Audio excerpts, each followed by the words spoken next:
Oh, good afternoon. This is Chandra Easton here, and I wanted to speak to you at the moment about what's going on the planet. And I've entitled this talk Humanity Awaken, and I've divided it into two parts because it's a big subject. I'm an esoteric astrologer, and I'll be using esoteric and mundane astrology to have a look at the changes that are happening on the planet over the next couple of years. Yes, and of course we have free will, so some of these things are possibilities that may or may not happen, and I'm choosing to use the outer planets of our solar system because they cover the group of humanity.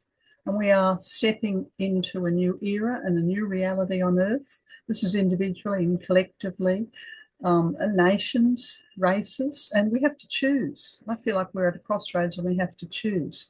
Do we choose light or dark, unity or separation, compassion or self-preservation? These are just some of the issues that I think are facing humanity over the next couple of years. So in this part one of this talk, I'll be covering Pluto's entry into Aquarius, which happened in January 2024. And then I'll move on to the partial solar eclipse in Aries, that's in March next year, 2025. And Neptune's entry also into Aries. And I will also speak about Saturn as it conjuncts the North Node in Pisces. And all of these, they just encapsulate and point to different cycles that we're going through.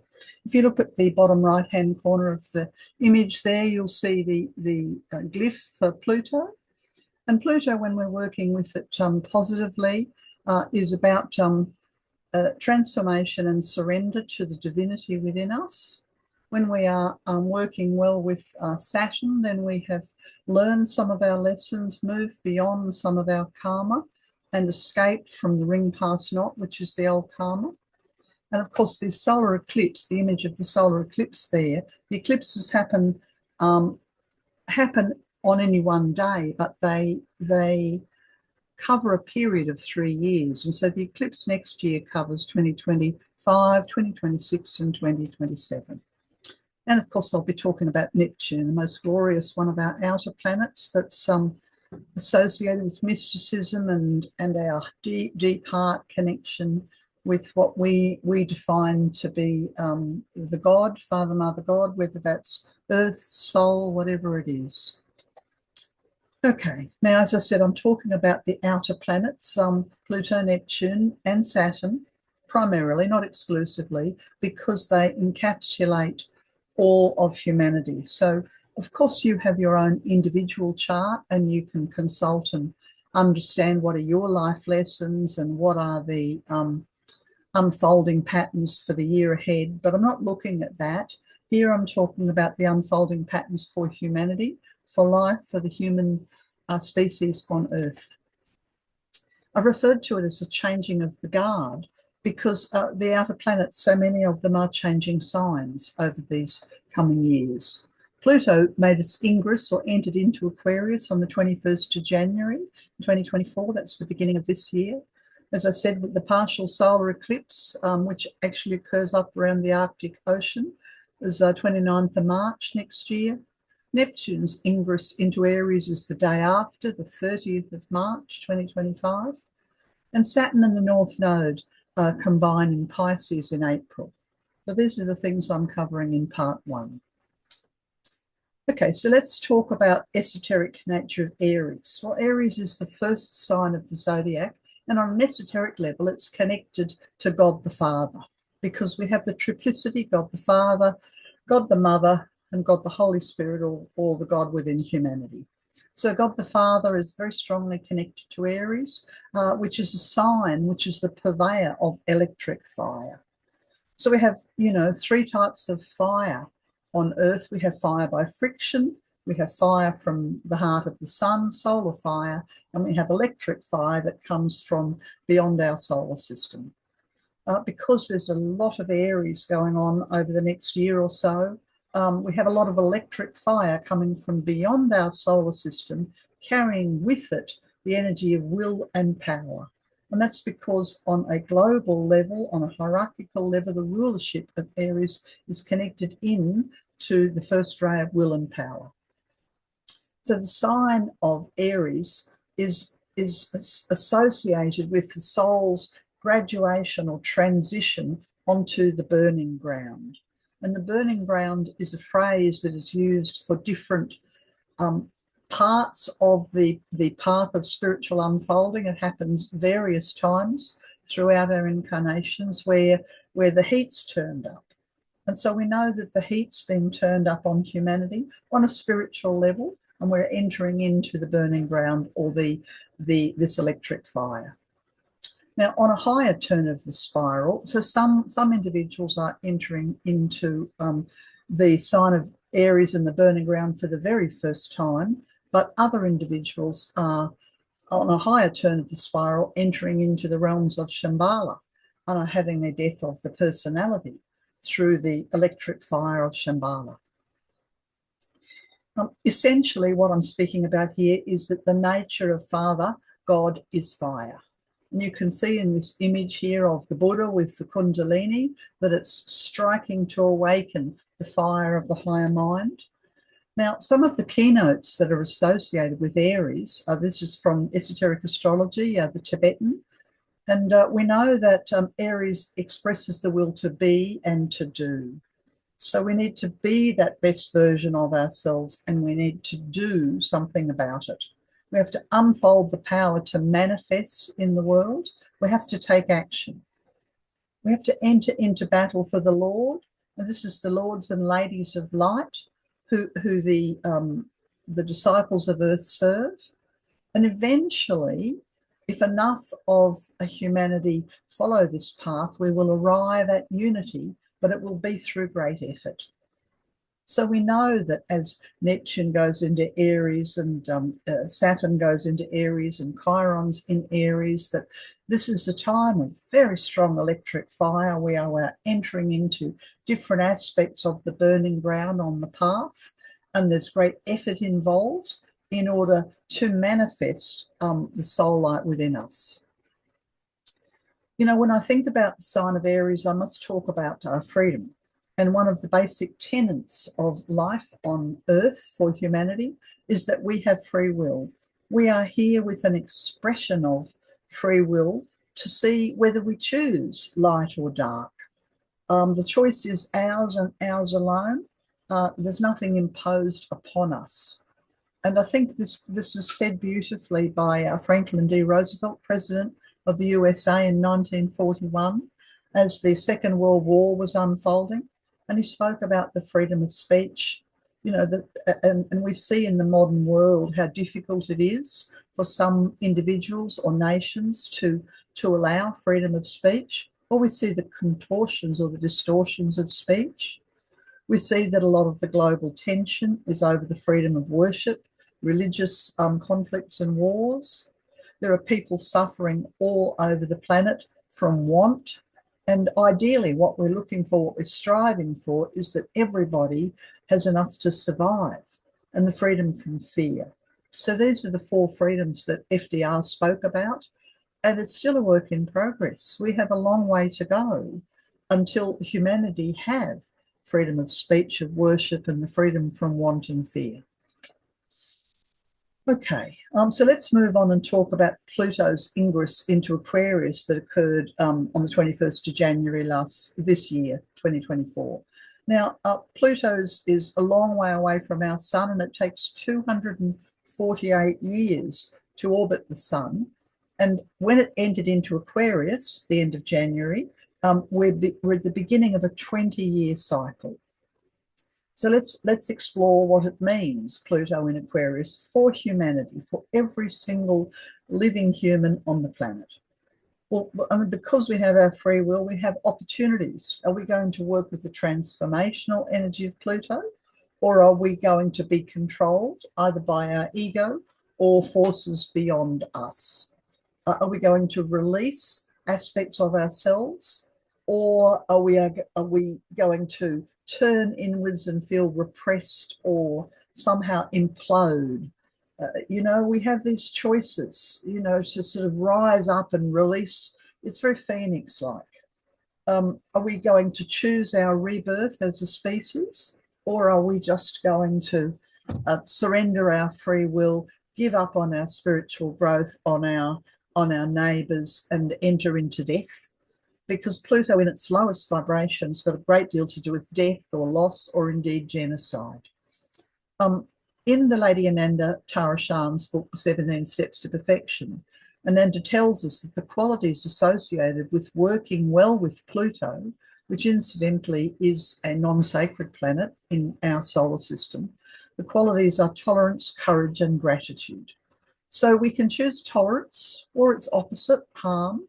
We can choose courage, or we can hide in fear. We can choose to live in gratitude, or we can, through fear or lack, find that our hearts are closed and we are heartless or heart sore. These are the choices that face us.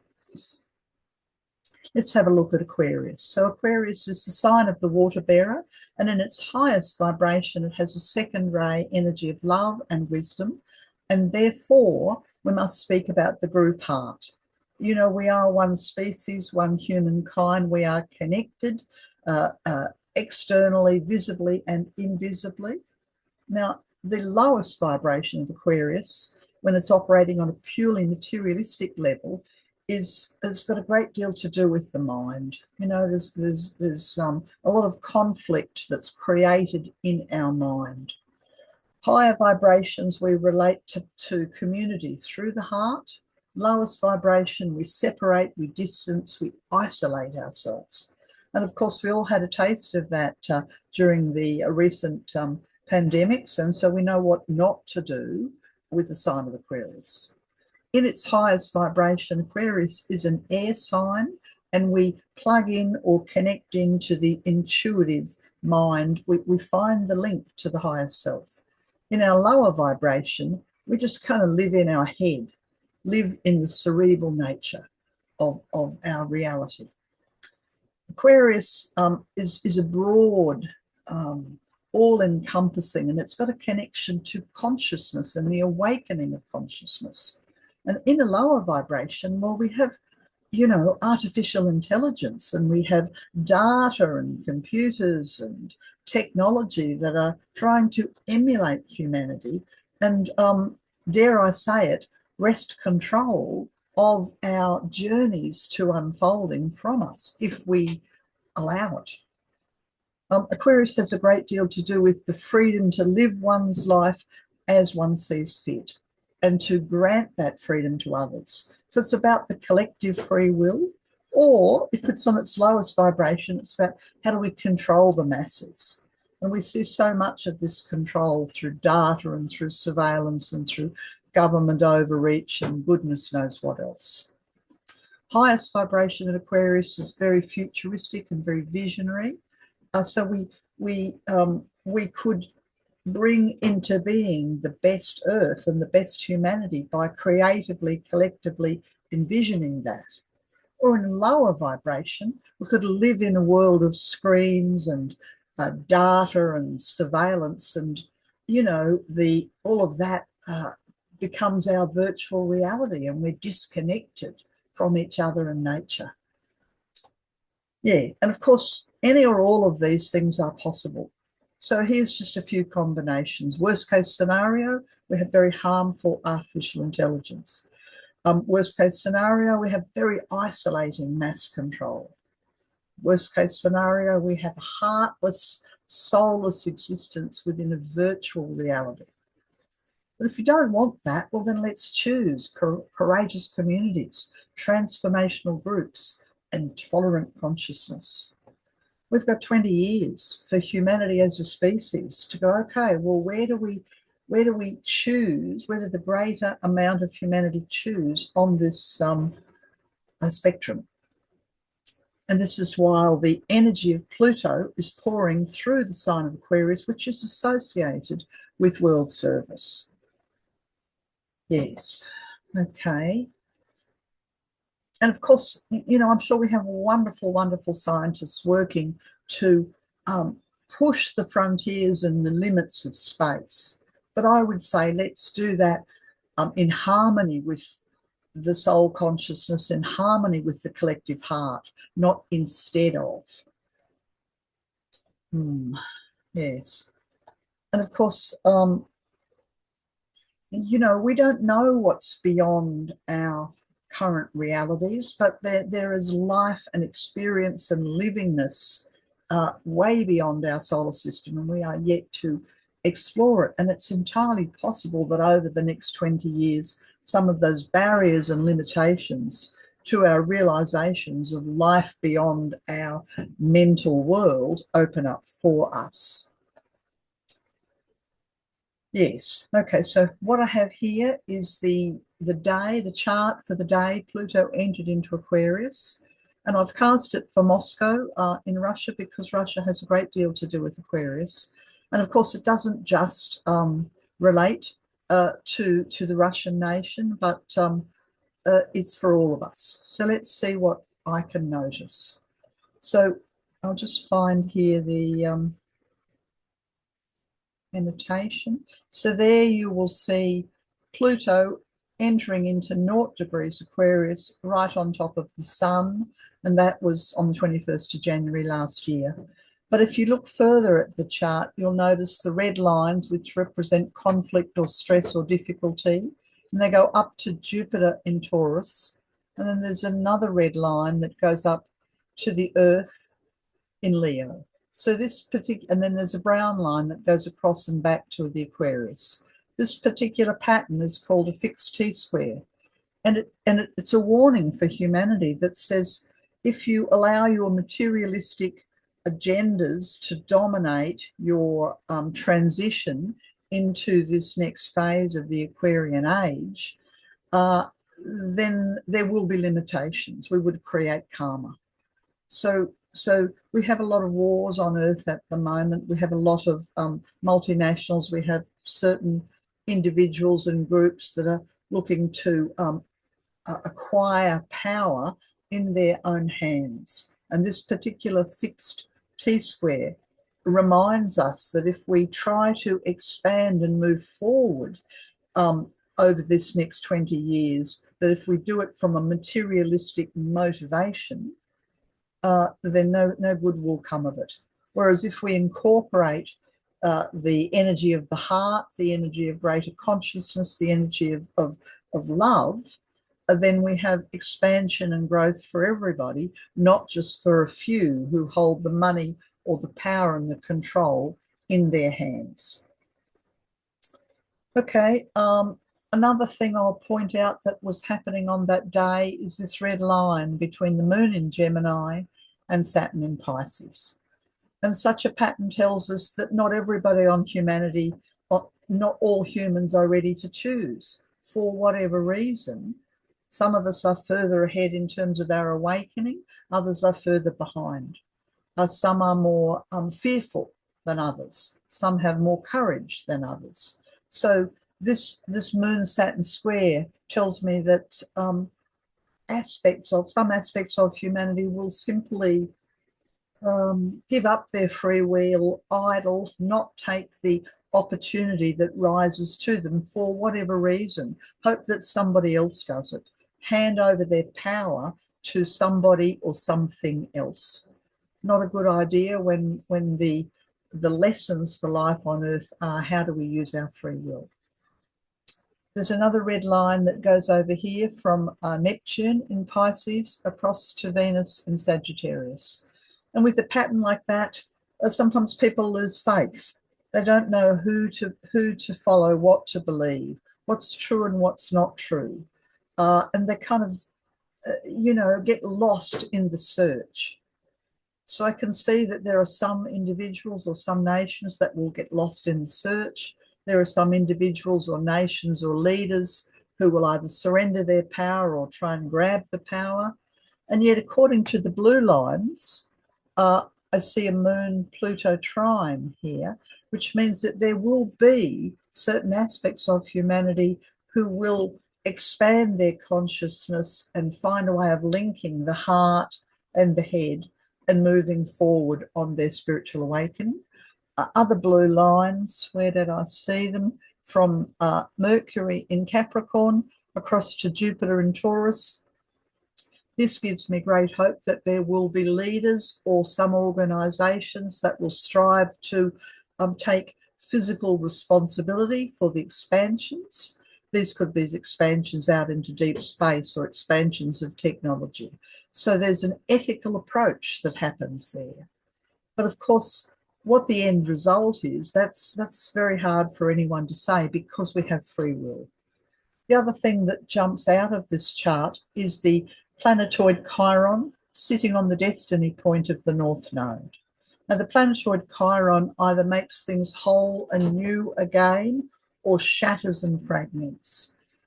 And so over the next 20 years, we say, okay, well, our humanity becoming one humanity without prejudice against race or colour or creed or money or power? Or are they shattering and fragmenting? Yeah. We have an opportunity for healing as a species, but there's equally an opportunity for fragmentation. And it's entirely possible that we'll have both. Okay.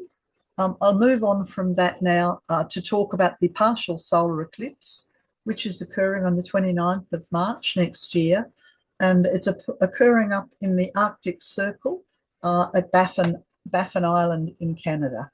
I'll show you the, here you see the little red star there. That's the point of greatest eclipse at Baffin Island in the eastern part of Canada. And it's not that far from Greenland and Iceland and just inside the Arctic Circle. Yes, and of course, even though that's where the eclipse is focused, it's not just people who live in that region who are impacted by the solar eclipse.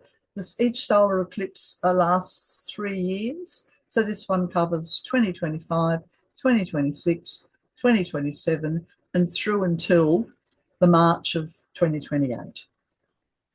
Okay, so the first thing that I hope you would notice when you look at this chart is that it seems to be quite out of balance. And what I mean by that is there's a whole swag of planets up here together, and there's this kind of relatively empty lower half of the chart. So, you know, and this is because a lot of the focus is very much on international matters. All of these planets are in the 9th house of international relations, and we have 2 stelliums, 4 planets in Pisces, that's Saturn, the North Node, Venus and Neptune, and then we have 5 planets in Aries, Mercury, the actual eclipse, which is the Sun and Moon, 9 degrees that begin entering into the 10th degree of Aries, Vulcan and Chiron. If one stellium on its own creates a great amount of intensity. It's like a herd of buffaloes running towards you, but we have 2 of them. We have a Pisces stellium, and the global purpose of this, from the purpose that the rulership from the hierarchical energies is the end of an era and the first ray, electric fire and transformation. From a global perspective, the Aries stellium is about the inauguration of a new way of living life on Earth, the inauguration of new ways of governing, of money, of civilization. So we have the end of the old and the beginning of the new in 2, literally like herds of buffaloes, overtaking the international arena. Okay. You see the red line. This is the midheaven, and then you notice this planet here. This is the planetoid Chiron, sitting in Aries right on the midheaven with a red line exactly squaring Mars and the ascendant. So this is fraught with danger. When we have Chiron on the midheaven in an individual's chart, there will be a breakdown or a breakthrough at some point in their life. One or more, it could be a physical or emotional, a mental or a spiritual breakdown or breakthrough. So we can tell that over the next 3 years, starting from the end of March, there will be breakdowns or breakthroughs that will be impacting everybody on Earth, and that this may well come about as a result of nationalistic fervour i.e. war. Here's a non-sacred planet, Mars, sitting right on the ascendant. So this sort of is like getting the weapons of war ready. I don't know how many wars we have on Earth at the moment concurrently. I think there's more than a dozen. The two major ones, of course, are the war in the Middle East and the war in Ukraine. But the potential for those to expand, this is very volatile and very dangerous. If this Mars Chiron square was in your chart for your year ahead, I would say to you, check the brakes on your car, don't drive erratically, take control of your temper, own your own shadow. Because, of course, if I project my shadow out onto somebody else, I can easily start a battle or a conflict or a war. On a global level, it sort of says there is a battle going on for the evolution and the spiritual awakening of humanity collectively. So we are in the midst of a battle between what we'd say of the planetary dweller, and the planetary angel, the best and the worst of humanity. Okay, other things to talk about. Pluto sits unaspected. You notice there are none of, it's not talking to any of the other planets on that day. Now, Pluto is a planet associated with transformation or power. We know in the physical world that when there is a power vacuum, it's a very dangerous thing, you know, and we can have a political coup, or we can have a war starting, or, you know, nature abhors a vacuum. So we have a 3-year political vacuum here, while spiritual hierarchy of Earth wait to see what will humanity choose, the higher path of transformation, the phoenix path, or the lower path of war and separation and self-preservation. Yes, okay. I will talk in a minute about the Sabian symbol for the 10th degree of Aries. And I'll also talk a little bit about, I was going to talk about the Sabian symbols for the North Node and the South Node. Let's just see where we go. Yes, I've told you about those two stelliums. And this point of balance and equilibrium, because the chart itself is so out of balance that we have to individually, you know, the path of the middle path of the Buddha, the Noble Eightfold Path, it finds the way between the two great lines of force. And that's, of course, what we need to do, is to find our middle path and go forward carefully, so that we don't upset the equilibrium on Earth. You may have noticed over 2024 that we've had a spectacular light shows as the solar flares, or what we refer to as the coronal mass eruptions, come out of the sun. And as I said before, we have the fire by friction. This is the drama we create in our lives because we're going in the wrong direction, trying to push something uphill. We have fire that comes from the heart of the sun, and we have electric fire. So here we have the light show, the electrical energies, the Fohat, as Helena Blavatsky described it, of the collision of the magnetic and the electrical energies of space and Earth as they erupt out of the poles, North and South Pole. And because we have a solar flare cycle that runs 11 years, then every 11 years we get particularly dramatic light shows and bursts of a solar fire. This is an image taken from Iceland not that long ago, I think, actually. Yeah, it's very, and we see it as great beauty. And if we had the inner hearing, we would hear the music of the spheres with it. But the other thing that it's doing, these enormous outbursts of light and colour and sound from the auroras from the poles, is galvanizing and awakening our soul light, our physical, our spiritual heart, because we are gratefully resonating and responding to the heart of the sun. Yes, that's coming out of the aurora borealis. And as I said, the peak of the solar flare cycle is 2024 and 2025. Now, what I find very interesting is that the solar flares, I believe, are very strongly connected to the planet we have as yet not found, planet Vulcan, that exists very close to the sun, that is obscured because of the solar flare energy. And Vulcan and Pluto are enormously active at the time of the first initiation, the opportunity for the first initiation on Earth for humanity, which is exactly what we're going through at the moment.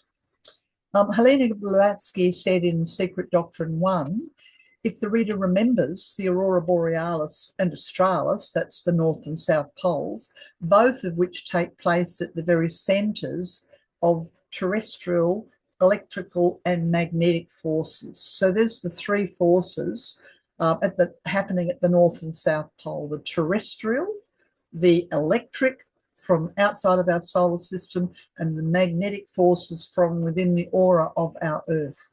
Now, these two poles are said to be the storehouses, the receptacles and liberators at the same time of cosmic and terrestrial vitality or electricity. From the surplus of the Earth is the generator.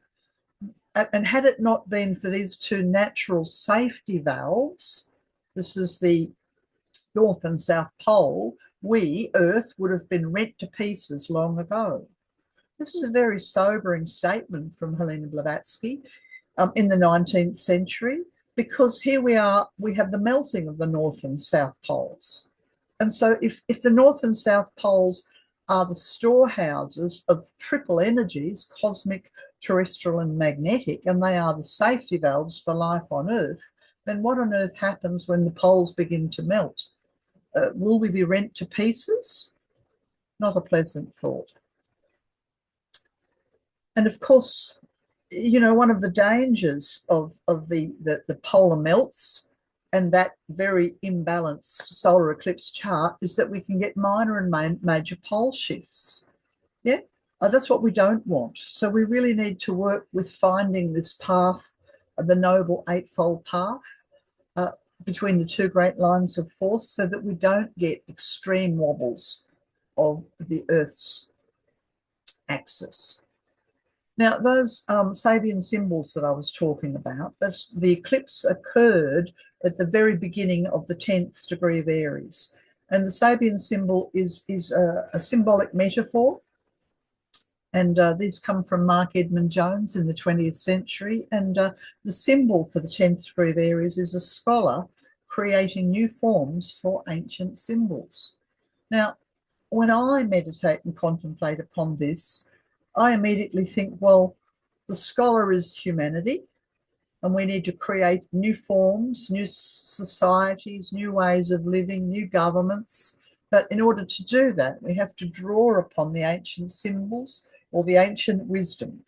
So somehow or other we take the best from our past, the ancient symbols, and we bring it forward through wisdom to create new forms. So that's the message. That's what we have to do in the next 3 years. And then directly opposite the eclipse, where the Earth is in the sign of Libra, the symbol says a canoe approaching safely through dangerous waters. Now, when I think about a canoe, you know, I immediately think, well, you can't fit many people in it, and you all have to operate in one accord, or otherwise potentially someone's going to go in the drink. Now, the Earth is our resolution point. So a resolution point for the next 3 years is to operate synchronistically. Humanity are in one canoe, and we are approaching safely, if we operate with one heart and one accord, through very dangerous waters. Yes, food for thought. There's another symbol here that's connected to the South Node, and the South Node from that eclipse chart was the 28th degree of Virgo. And the South Node is a point from the past. Now, I find this symbol, it eludes me, and I don't know what it might mean, but I wonder whether there's someone in politics at the moment, a bald-headed man, who dominates gatherings of national figures, who is in somehow connected to humanity's past. So I have a question. I asked myself, well, who could this bald-headed man be who has in the past had great influence over where humanity is at the moment? And, you know, because the South Node is our past. So I leave that for you to contemplate. Maybe you know who that might be. The North Node, which is a resolution point and a futuristic point in the 28th degree of Pisces, says a fertile garden under the full moon. So to me, this is an arrow that says, humanity, go this way. Create your gardens, a fertile garden. Now, on the most basic level, we know that the 6 inches of topsoil on Earth is why we survive, because we can grow food. So we need to be gardeners, physical gardeners, but the soul is also the gardener of the personality. We need to be the gardeners. We need to be actively, dynamically involved in recycling, like compost, aspects of our own personality. Under the full moon, well, to me, that reminds me of the cycles of heaven and earth and the seasons, the solstices and the equinoxes that were revered in ancient times and ancient so-called pagan religions. And I have a sense that we need to get back to those natural rhythms and cycles. And of course, these Sabian symbols may indicate much more than what I've suggested. So I invite you to think about it. Okay, let's move on now to Neptune as it takes its ingress into the sign of Aries. Now, because Neptune takes 165 years to orbit the sun, it will only come into Aries for that sort of, 14-year period, 14 years out of 165. And this 14-year period is ahead of us. Comes into Aries on the 30th of March, 2025, and leaves on the 24th of March, 2039. So there we have the next 14 years that Neptune is offering us an initiation into a new phase. Okay, so let's examine the possibilities with Neptune. Okay, so if we're working with the highest vibration of Neptune, then we're altruistic. But if we're at the lowest vibration, well, we're blind or we're blinkered. You know, Neptune can either be compassion or it can be guilt. Neptune has a strong connection to the heart of Lord Jesus, the Christ, but equally we can have many false prophets coming under the Neptunian influence. These are the possibilities for the next 14 years. Altruistic, compassionate emergence of the Christ consciousness within more of humanity, yeah, or blindness, guilt, and false prophets. Take your pick. Neptune has a great deal to do with faith or a loss of faith, despair. And from the 17 Steps to Perfection, the Ladyananda tells us that Neptune, when we meditate upon the Neptune meditation in that book, then we meditate upon the qualities of purity, unity, or intuition. Now, when I contemplate the opposite of purity, I think of things like pollution, which of course is a problem, but we have physical pollution, we have etheric pollution, we have emotional pollution, we have propaganda, mental pollution, we also have viruses, pollution on all kinds of levels. The opposite of unity, of course, is separation. So if we forget that we are one human, one species, and that we are meant to work collectively, and we separate, well, then we get lost and despairing, and we're subject to pollutions or viruses or false prophets and confusion. Okay, so there's some of the possibilities for how we use Neptune. Let's look at Aries. Aries does have a connection to our highest self, but we can also fall into the ego. So if we work with the higher mind, which has got a strong connection with Aries, then we can rise above our personality or our ego. Aries is the first sign of the zodiac has naturally a great deal of courage, but when it's used at its lowest vibration, there's aggression. Highest vibration, we have the capacity to forge ahead, to lead, to initiate. Lower vibration, we go on the defensive or the attack. Yep. Aries has a great deal to do with freedom, and so we have the potential over the next 14 years for more soul expression, life on earth, more freedoms. But also there may be some individuals who choose to serve the ego, to serve the mind, to serve themselves. We have the opportunity of new beginnings, or we can just repeat old patterns. In the age of Pisces, Neptune is very strongly connected to Lord Jesus, the Lamb of God.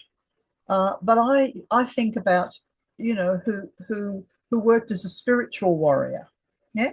But we can also have worldly warriors, warmongers. These are the kinds of things that can happen, and indeed are happening. I think of the Middle East and some of the warmongering that's going on there. Okay, so some of the possibilities over the next 14 years is that humanity chooses to serve themselves, and some feel guilty, to blindly attack, go on the attack or the defensive, or to fall into despair and the repetition of old cycles. But I'd rather choose a compassionate connection with my heart through my higher self, courageous unity with people that are on the same wavelength, and recognize that freedom for one and freedom for all, this is an altruistic goal, that it's not my part to judge or to take freedom from anyone else. Yes, sign of Aries, the ram, down here in the bottom right, and if you see the mountain here, this other image, you'll see hopefully you can see the ram up there at the top of the mountain. Aries is one of the signs of the zodiac associated with the ascent to the top of the mountain and the death of the personality. Yes. Okay. So Neptune has been in Aries before. The last time it was in Aries was 1861, 14th of April. And if you cast your mind back to the middle of the 19th century, you think about the American abolition of slavery. I think about the Civil War, you know, where the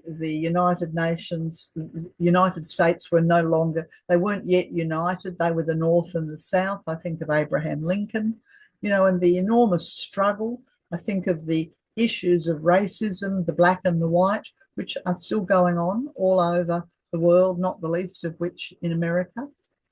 Other things that happened when Neptune entered into Aries was that we entered into an era of moving pictures, of the cinema. You know, we realized that we could create and use the vision of the eye to widen our realities. And we also entered into the era of flight, of balloons, of planes, of, you know, the Wright brothers, all of that. So these are just some of the things that were there when Neptune entered into Aries in the middle of the 1861 and beyond. If we look at 2025 and the next 14 years, we say, okay, we still have to deal with slavery.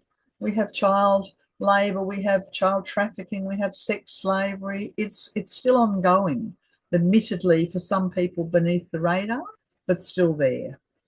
We had the American Civil War. Well, as I said, I think there are more than a dozen wars happening on Earth at the moment, but the big ones that are potentially affecting us all are the Middle East and the war in Ukraine. Previously, we had the opening up of the moving image, and now we have things like Zoom and video conferencing. And I think in the not too distant future, we'll have the capacity to project and, you know, to be holograms, to teleport ourselves into other realities, to move the identity out of the physical body. Previously, we had flight and aviation, but now we have space exploration.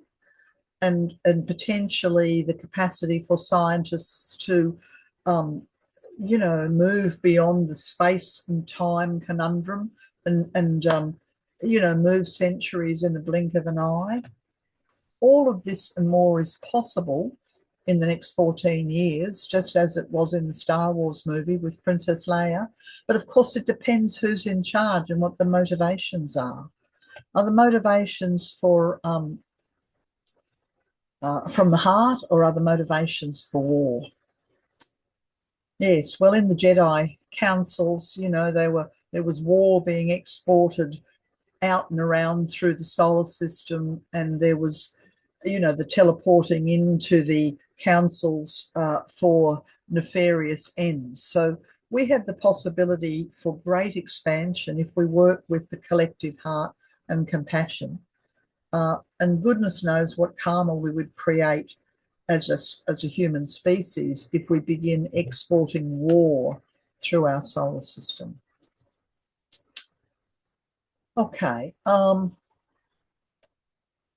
Yes, so there's the chart for Neptune entering into Aries, and I realise I've covered some part of it. Sorry about that. And I've cast this chart for Jerusalem. Simply, and Neptune enters into Aries on the 30th of March, 2025.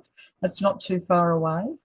Yes, and I'll just show it to you there. If you can see, here's Neptune entering into the 0 degrees, the beginning of the 1st degree of Aries, and you'll see the two stelliums. We still have the stellium in Pisces, and we have the stellium in Aries.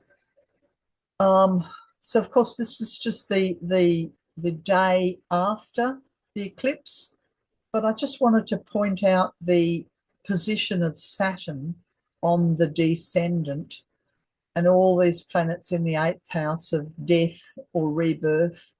And I think of the genocide that's being created there. Yes, and you'll still see the power vacuum going on there. It's like, we've had the opportunity, well, the international bodies have had the opportunity to stop a genocide, but hasn't happened yet. So we kind of await with bated breath to see what comes next. What comes next? But the next 14 years, there are many possibilities. Okay. As I said, that chart was cast for Jerusalem, and it is extremely interesting, and I don't really know what it means, the fact that Neptune enters into Aries at the same time as we have the solar eclipse. But I sort of get the sense that, on a cosmic level, we have to get moving. We have to get cracking. We have to move, and time's up. Time is absolutely up. I'll just go back to show you the 15th degree of Taurus. Now, the 15th degree of Taurus that relates specifically only to Jerusalem and the Middle East. The 15th degree of Taurus is one of the degrees of the cross quarters, and it's where things come to a head. It's like a cymbals being bashed together and the sound echoes.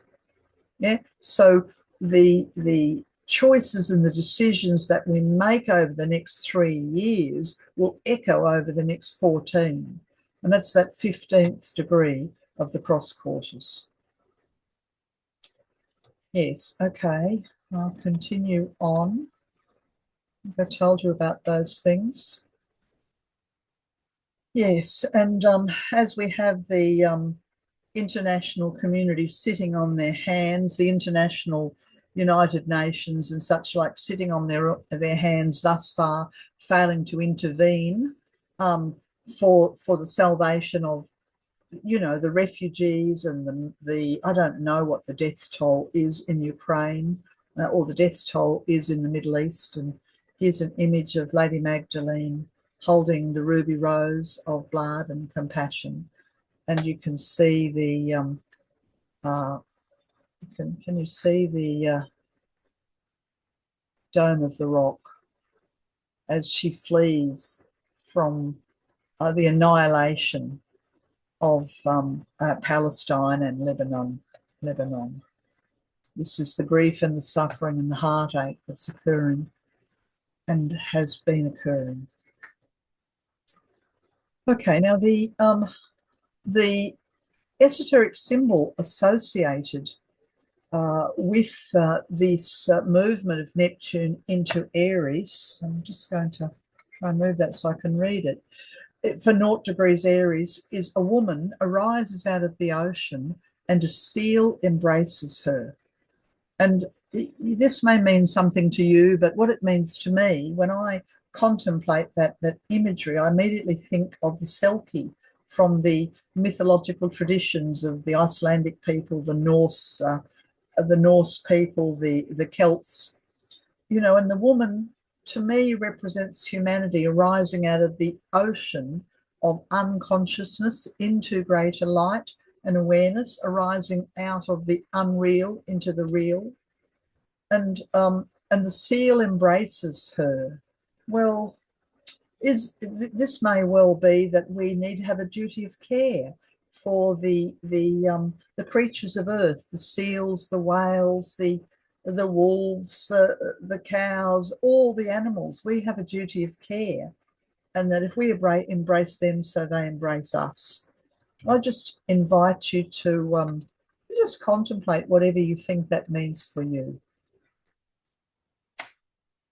Okay, let's move on now and talking about Saturn as it conjuncts Pisces and the North Node.